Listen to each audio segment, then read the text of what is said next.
السلام علیکم ورحمۃ اللہ وبرکاتہ۔ بسم اللہ الرحمن الرحیم۔ ایک دفعہ سلطان عبدالعزیز کا بیٹا شہزادہ محمد سیف الدین، سلطان عبدالعزیز کے وزیر کا بیٹا خالد اور انحصار قلعے کے حاکم کا بیٹا تینوں بہت گہرے دوست تھے، یعنی سیف الدین، خالد اور علاؤدین۔ تینوں ہم عمر تھے اور یہ تینوں ایک ہی مکتب میں زیر تعلیم تھے۔ تینوں آپس میں گہرے دوست تھے۔ وہ خوش لباس، خوش گفتار اور ذہین طالب علم تھے۔ تعلیم سے فارغ ہونے کے بعد بھی ان کا اکثر وقت اکٹھے گزرتا تھا۔ اپنے استاد سے وہ ایسے سوال کرتے کہ وہ لاجواب ہو کر رہ جاتا۔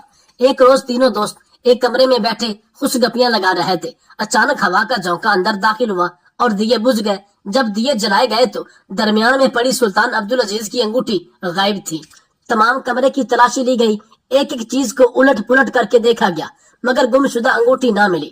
ظاہر تھا کہ وہ انگوٹھی ان تینوں میں سے کسی ایک کے پاس تھے، مگر ہر ایک نے لا علمی کا اظہار کیا۔ البتہ ایک دوسرے کے احترام کو ملحوظ خاطر رکھتے ہوئے ایک دوسرے کی جامعہ تلاشی نہ لی۔ وہ انگوٹھی سلطان عبدالعزیز نے ان تینوں کی دوستی سے متاثر ہو کر ان تینوں کو ایک ساتھ تحفے میں دی تھی، اور وہ انگوٹھی وہ تینوں باری باری اپنے پاس رکھتے تھے۔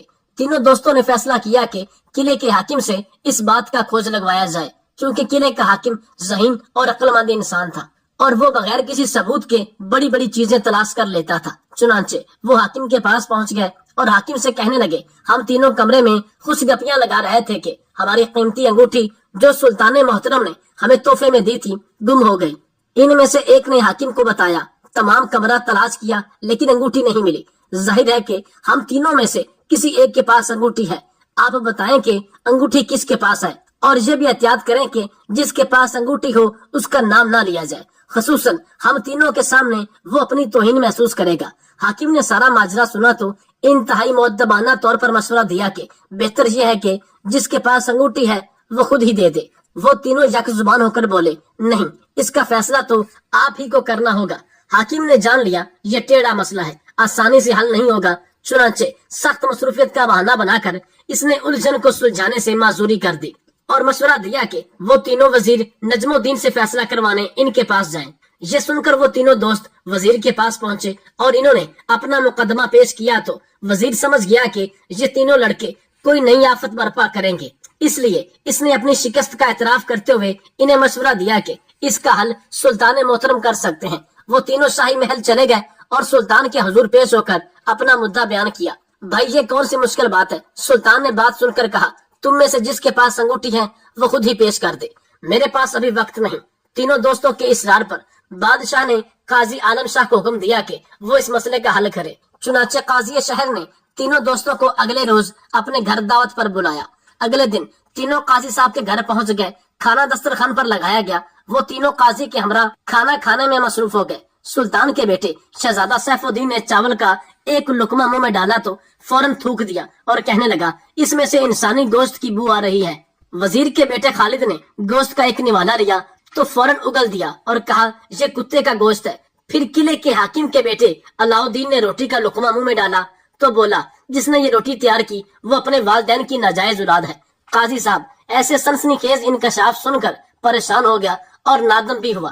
اسی پریشانی کے عالم میں قاضی نے آنے کا مقصد پوچھا تو انہوں نے تفصیل سے اپنی مشکل بیان کر دی۔ قاضی باپ گیا کہ یہ معاملہ ٹیڑھا ہے اور اس کی تصدیق کے لیے بڑی سوچ و بچار اور ذہانت کی ضرورت ہوگی۔ قاضی سمجھدار تھا، اس نے کہا، آپ نے کھانے کے بارے میں جو حیرت انگیز انکشاف کیا ہے ان کی تفتیش کر کے پھر آپ کے مسئلے کا حل پیش کروں گا۔ اس کے لیے مجھے 3 دن کی مہلت درکار ہوگی۔ آپ آج سے چوتھے روز تشریف لے آئیں، حل پیش کر دیا جائے گا۔ تینوں دوست اجازت لے کر وہاں سے چلے گئے۔ قاضی ان کے جانے کے بعد خاصا پریشان تھا۔ اس نے ان 2 دکانداروں کو بلوایا جن سے چاول خریدے تھے۔ قاضی نے پوچھا، اس نے یہ چاول کہاں سے منگوائے تھے؟ دکاندار نے کاشتکار کا نام بتایا۔ قاضی نے کاشتکار کو طلب کیا اور ان سے پوچھا، یہ چاول اس نے کہاں سے لیے تھے؟ کاشتکار نے بتایا، حضور، چاول کی بوریاں لاتے ہوئے راستے میں میرے نوکر پر ڈاکوؤں نے حملہ کیا اور اس کے سینے میں خنجر لگا۔ سینے میں خنجر لگنے کی وجہ سے اس کے سارے جسم کا خون چاول کی بوریوں میں گرنے لگا اور وہ چاول پوری طرح خون میں ڈوب چکے تھے، لیکن میں نے ان ڈاکوؤں سے جان چھڑا کر ان چاولوں کو اچھی طرح دھو کر اس دکاندار کے حوالے کر دیے تھے۔ قاضی سمجھ گیا کہ سلطان عبدالعزیز کا بیٹا سچا تھا اور اسے انسانی گوشت کی بو کیوں محسوس ہوئی تھی۔ اس کے بعد قاضی نے قصاب کو بلوایا جس سے گوشت خریدا تھا۔ قاضی نے اس سے دریافت کیا کہ وہ گوشت جو اس نے دیا تھا وہ کس چیز کا تھا۔